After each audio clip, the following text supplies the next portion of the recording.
Hi, in this video, I'm going to talk about the weeks of 6 to 8.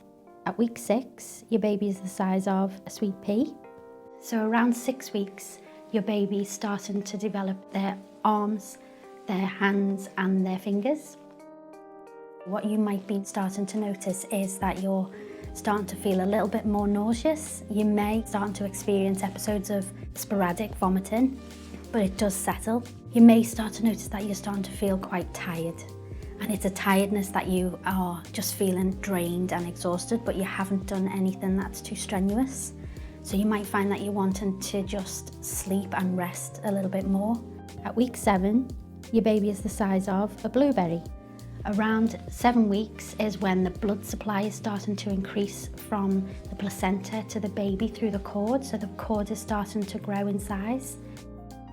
Usually around 7 weeks is when you start to feel a nasty taste in your mouth. You may be starting to experience it like a metallic kind of taste.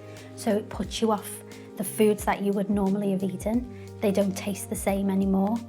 If you're experiencing those kinds of symptoms, a good tip is just to use a mouthwash regularly and brush your teeth more regularly. At week 8, your baby is the size of a raspberry. Around week 8 is when your baby's reproductive organs are starting to develop, so it will determine whether your baby is a baby boy or a baby girl.